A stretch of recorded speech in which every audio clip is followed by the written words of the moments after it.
দ্বিতীয় শ্রেণীর ছাত্রছাত্রীদের এলাকা সুন্দর করার জন্য প্রচেষ্টা।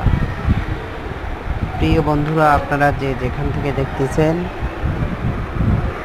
আপনারা সবাই ছাত্রছাত্রীদের জন্য দোয়া করবেন